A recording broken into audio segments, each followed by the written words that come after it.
Èèyàn lé èwo lẹ ṣe dáadáa la bá yín ṣàlàáfíà lẹ́wà. A kí yín, báwo ni àwọn aráalé ń kọ́?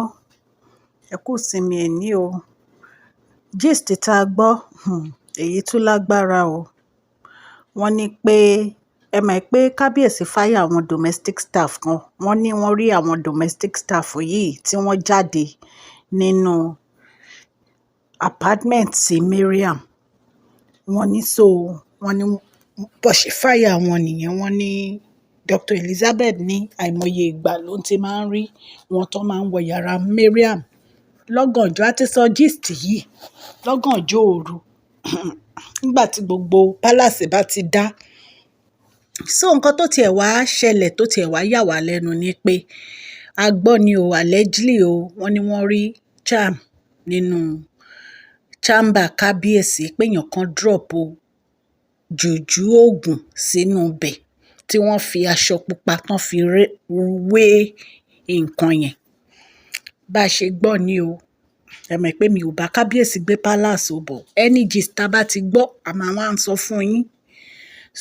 Ẹ̀yin èèyàn lé, wọ́n ní bí kábíyèsí ṣe pé gbogbo àwọn olórí nìyẹn o, lẹ́yọ kọ̀ọ̀kan pé ta ló sọ nǹkan abàmì sínú chamber àwọn.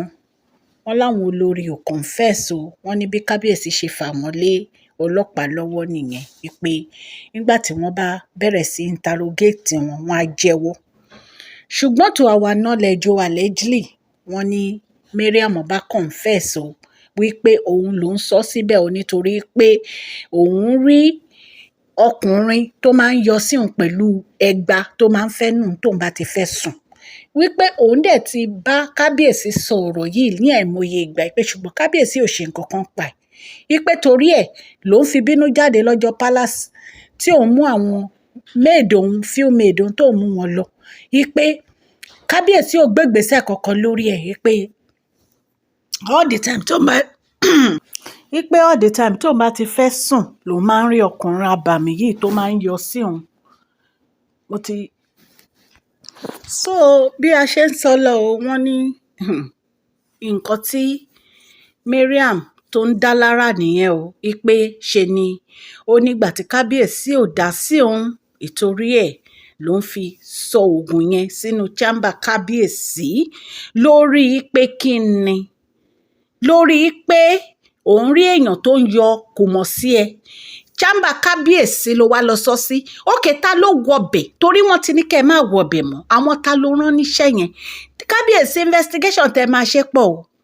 Ẹ ní láti kọ́kọ́ gbogbo àwọn tó rán níṣẹ́ burúkú yìí, ẹ ní láti fáyà wọn. Òun gangan fúnra ẹ̀, ẹ ní láti lé kúrò nínú palace yín. Nítorí pé ẹni tó mú oògùn tó ní káwọn èèyàn á máa sọ sínú chamber yín, definitely ẹni yìí inú ẹ̀ ò dá o. Allegedly bá ṣe gbọ́ o, inú ẹ̀ ò dá o. Tó bá jẹ́ pé lóòótọ́ ló ṣẹlẹ̀ o, tó bá jẹ́ pé lóòótọ́ ló ṣẹlẹ̀ tó confess pé òun ló ń sọ, ẹ ti ní enough evidence láti lé Mariam jáde kúrò nínú palace yìí. Àfi tó bá jẹ́ pé ẹ fẹ́ lé lókù. Tó bá jẹ́ pé lóòótọ́ ni Mariam confess pé òun ló ń sọ oògùn yẹn sínú chamber yín, kábíyèsí, ẹ ti ní enough evidence láti lé Mariam kúrò nínú palace. Àfi tẹ́ ẹ bá fẹ́ lé Mariam lókù. And ẹ̀yin náà ẹ wò now, this is too much every time. Oògùn ṣáá ni. Èní kọ́ ló ti ń confess ó ń ṣe oògùn kí ló dé? Ṣé wọ́n ń fẹ́ ìyàwó ni? Kábíyèsí fẹ́ ìyàwó ni? Tí wàhálà wá pọ̀ tó báyìí nítorí Ọlọ́run, tó jẹ́ pé kẹ́ ẹ máa sọ oògùn oríṣiríṣi sínú palace nìkan ló wà after. Ìwọ àtolórí Rónkẹ́ àti Ashley, is either kẹ́ ẹ máa blow powder oríṣiríṣi là ń gbọ́. It's too much.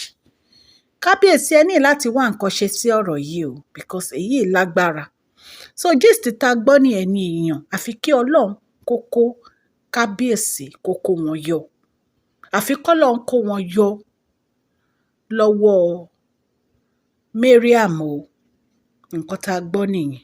Wọ́n ló ní òun ló ń sọ síbẹ̀ nítorí pé kábíyèsí ò gbégbèsẹ̀ lórí ọkùnrin tó ń yọ pankẹ́rẹ́ wá bá òun lóròòru tóun bá ti fẹ́ sùn, wọ́n nítorí ẹ̀ ló fi sọ sínú chamber wọn. So kò jẹ́ bó ṣe jẹ́, a ti sọ fún yín pé àlẹ́jì ni nǹkan tá a gbọ́ la wá sọ fún yín. Ọlọ́run Elédùmarè á wà pẹ̀lú gbogbo yín o. Orúkọ mi ni Máṣọ́lá, mo máa ń sọ celebrity gist and royal gist. Mo kí yín, gbogbo yín, ẹ kú ìsinmi ẹ̀ní. Please share this video, like and subscribe. God bless you all.